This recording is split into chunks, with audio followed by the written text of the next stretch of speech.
Oke, halo. Memasuki video kedua saya post video di YouTube.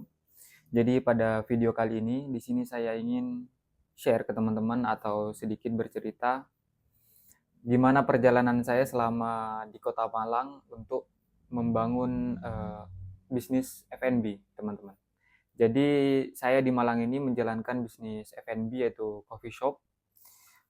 Untuk nama kopiannya itu Bioka Coffee, teman-teman bisa search sendiri di Instagram, di TikTok ataupun di Google Maps seperti itu. Nah, teman-teman bisa cari sendiri di situ Bioka itu seperti apa, teman-teman. Ataupun teman-teman bisa search juga di Instagram itu ada Cus Cus Coffee Malang seperti itu ya. Nah, jadi untuk lokasinya kita itu ada di Malang, teman-teman. Karena saya pribadi berdomisili di Malang, saya sudah sekitar hampir 7 tahun berada di Malang. Intinya saya dari 2017 ke Malang untuk menempuh perkuliahan di Malang gitu, teman-teman. Nah, jadi di sini saya ingin cerita terkait gimana saya membangun bisnis F&B itu dari awal.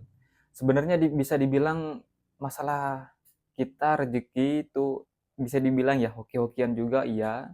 Cuman kan hoki itu tergantung gimana kesiapan kita untuk menyambut kesempatan itu. Itu aja sih sebenarnya. Karena kesempatan itu akan datang kepada orang yang siap. Selalu seperti itu ya, teman-teman. Dulu sebelumnya itu berawal dari kakak saya sendiri. Itu ikut kerja kepada temannya yang punya kedai kopi atau warung kopi dulu waktu itu ya. Kayak sejenis kafe yang ada live musiknya gitu, teman-teman. Itu bukan coffee shop tapi warung kopi biasa seperti itu. Itu semua berawal dari situ di 2017 akhir untuk pembangunan di 2018 awal untuk kemudian launching opening gitu. Nah, kafe pertamanya itu adalah Cus ya teman-teman atau sekarang bisa dikenal dengan CS. Nah, memang pada awalnya itu ya kita ikut kerja kepada teman mas saya sendiri. Nah, untuk pada saat itu saya nggak terlalu fokus di sana gitu teman-teman. Saya hanya ikut ya membantu sebisanya saja karena saya pribadi masih baru awal masuk kuliah gitu, jadi masih maba.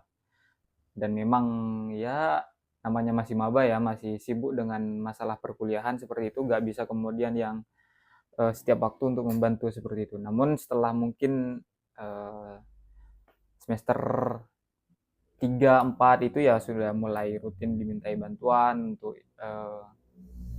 ya seperti bikin menu produk ataupun ya berjaga jadi waiters, kemudian jadi kasir, sembarang hal lah kemudian dilakukan gitu ya teman-teman. Itu berawal dari situ semua kemudian kita alhamdulillah masih bisa bertahan selama COVID ya. Jadi kita berhasil melewati COVID. Jadi kalau dihitung-hitung Cus Cafe sendiri ini sudah berjalan sekitar 6 tahunan gitu ya. Nah, jadi kita bebas atau bisa bertahan dari COVID. Nah, kemudian di akhir masa COVID itu kebetulan ada kafe milik teman saya itu pengen dijual atau di handover gitu ya, teman. Karena memang udah tidak sanggup lagi untuk menjalankan kafenya gitu. Nah, jadi itu yang kemudian kita ambil. Nah, singkat cerita memang di awal di Susu Cafe itu pada kita awalnya bekerja, kemudian diberi kesempatan atau diberi wenang lah untuk mengelola kafenya dan kemudian kita diberikan persentase seperti itu. Dan itulah kemudian yang dikumpulkan dan kita mengerjakannya dengan segenap hati. Alhasil orang itu memiliki kepercayaan kepada kita gitu ya. Singkat cerita itu terus kemudian ya kita ambil kafe teman saya ini, terus kemudian kita rebrand, kita bangun ulang dan kemudian lahirlah Bioka Coffee di tahun 2022 akhir untuk pembangunan gitu ya. Ya 2022 launch untuk opening itu sekitar tanggal 16 bulan Agustus tahun 2022. Jadi sekarang udah hampir sekitar 3 tahun 2022 23 doang ya sekitar hampir 3 tahun berjalan, sebentar lagi menuju 3 tahun ya teman-teman. Dan alhamdulillah kita masih bisa bertahan sampai saat ini di tengah memang untuk di sekitaran area kafe yang saya buka itu memang udah banyak yang kemudian tidak bisa bertahan ya gitu. Banyak sekali tantangannya yang memang harus dihadapin untuk masalah dunia F&B ini. Karena rata-rata usia F&B, utamanya kedai kopi ya teman-teman, itu hampir di bawah 5 tahun. Seperti itu. Banyak yang belum menyentuh usia 5 tahun itu udah tutup.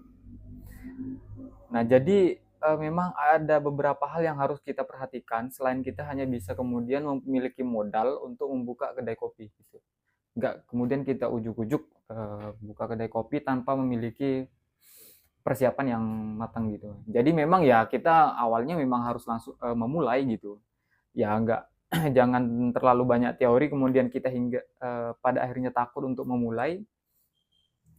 Jadi kita nggak jalan-jalan seperti itu. Cuman meskipun seperti itu ya kita harus memiliki persiapan juga. Jangan kemudian berangkat tanpa bekal seperti itu ya.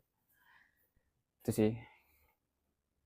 Nah, tantangannya itu sebenarnya kita menghadapi tren ya, karena memang tren untuk perkopian itu memang sangat, eee, apa ya, sangat cepat perubahannya, roller coaster-nya itu wah cepat sekali gitu. Kadang, bulan ini trennya gini, bulan ini trennya ini. Nah, kita kalau nggak adaptif dengan itu, eee, pada akhirnya ya kita bakal kalah seperti itu aja sih.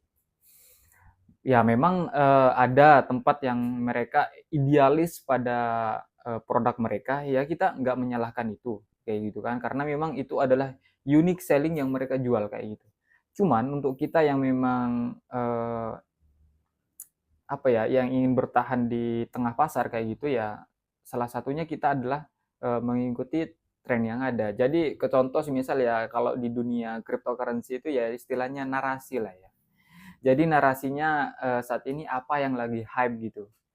Jadi itu yang kemudian kita sedikit sentuh gitu. Jadi semisal contoh kalau narasi di cryptocurrency itu kan ada narasi AI, ada DeFi dan lain sebagainya.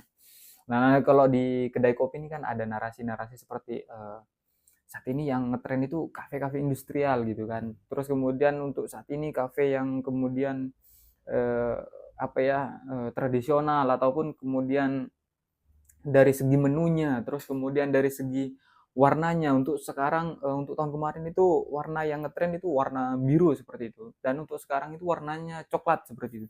Nah, jadi itu yang sedikit harus kita perhatikan kayak gitu ya, teman-teman. Jadi memang di situ tantangan kita untuk bertahan. Selain itu untuk tantangan secara kalau saya bilang itu adalah tantangan eksternal ya, karena tren itu eksternal, bukan kemudian kita yang ini ya. Syukur-syukur kalau kita bisa menciptakan tren. Itu aja sih. Nah, itu eksternal. Nah, kalau untuk masalah di dalam internalnya itu adalah dari ya bagaimana manajemen kita di dalam. Itu sih. Dan juga banyak yang gagal di situ. Jadi teman-teman itu banyak juga yang gagal bagaimana memanage usaha yang teman-teman jalankan. Itu ada beberapa orang yang gagal di situ. Nah, mungkin untuk cerita masalah ininya, biar gak terlalu panjang, ya biar apa ya, nggak terlalu bosan juga teman-teman nonton. Mungkin nanti akan kita ya berlanjut lah untuk share perjalanan saya pribadi memulai memang dari nol putul ya teman-teman. Nol putul kenapa kita katakan nol putul ya karena sampai saat ini ya kita memang nggak ada spending money awal untuk membuka usaha itu karena itu memang pure dari kita mendapatkan kepercayaan orang lain hingga pada saatnya pada akhirnya gitu kan saat ini kita mendapatkan investor besar yang kemudian kita bisa ekspansi ke untuk saat ini udah kita buka di Jember terus kemudian di Jogja dalam proses dan untuk di daerah daerah lain di Jawa itu kita sedang melakukan riset tempat atau lokasi yang pas gitu ya teman-teman. Jadi memang nol putul dan ya memang saya berasal memang bukan dari keluarga yang berada gitu kan. Apalagi saya berasal dari pulau, dari kampung dan ya nggak tahu apa-apa gitu kan datang ke kota hanya untuk kuliah dan kemudian ya kita berproses di situ gitu. Eh, saya pikir memang kalau untuk start saya pribadi itu memang sangat-sangat dari nol ya untuk semasalah modal ya. Kalau mungkin yang nggak dari nol ya mungkin secara pengetahuan karena orang tua saya alhamdulillah masih mau untuk memfokuskan anak-anaknya itu kepada pendidikan gitu. Karena memang banyak orang meskipun yang mampu sekalipun kalau orang-orang dari kampung itu anaknya itu nggak terlalu diarahkan kepada pendidikan. Kalau saya pribadi masih bersyukur orang tua saya itu masih memperhatikan anak-anaknya untuk menempuh pendidikan sampai di bangku kuliah seperti itu ya. Meskipun pada akhirnya kita paham bahwa oh ternyata kuliah ini kurang sekali ya untuk di Indonesia ini ilmu yang didapatkan. Cuman dari situlah kemudian saya mendapatkan pengetahuan, tahu bahwa di kuliah itu agak sedikit kurang. Nah, sebenarnya penting nggak penting gitu sih gitu ya. Jadi memang secara privilege memang ya cuman privilege keilmuan itu aja yang saya miliki. Dan untuk saat ini saya pribadi pun sebenarnya masih miskin ya teman-teman, masih belum bisa sebenarnya menjadi kayak kemudian ngasih tahu orang semisal kayak jadi konsultan ataupun financial advice gitu kan ya, sebenarnya masih belum bisa sebenarnya. Cuman channel ini saya bangun hanya untuk membentuk rekam jejak gitu kan, atau uh, ya arsip dari kehidupan perjalanan saya, dan siapa tahu teman-teman dari video-video yang saya unggah nantinya itu mendapatkan ya, inspirasi gitu ya, atau mendapatkan ya apa yang bisa didapatkan lah gitu ya. Karena ya ini adalah dokumentari dari seorang anak yang datang dari pulau yang belum sama sekali mengetahui dunia perkotaan hingga bisa hidup di kota seperti itu ya, dengan harapan ya kedepannya bisa terus grow ya teman-teman. Entah kemudian saya memang masih bisa bertahan di bisnis F&B atau beralih kepada industri yang lain, karena tetap untuk saya pribadi ya pasti akan selalu mencari industri yang kemudian bisa make money sebanyak mungkin gitu ya. Karena ya, kita kan idealismenya yang penting cuan gitu ya teman-teman. Maksudnya yang menghasilkan gitu. Kalau memang udah punya modal dan pengetahuan saya udah bertambah ya, mungkin kalau memang menemukan industri yang lebih baik ya mungkin saya akan beralih kepada situ ya teman-teman. Gak kemudian kita stagnan kemudian bertahan di satu industri ya, kalau memang udah nggak relevan ya kita cari industri yang relevan, itu aja gitu sesuai dengan kondisi gitu. Oke ya teman-teman, terima kasih buat teman-teman yang sudah nonton video ini sampai habis. Jangan lupa di subscribe gitu ya apabila memang dari video ini teman-teman merasa ada yang bisa diambil dari video ini. Oke, terima kasih, sampai jumpa di video berikutnya.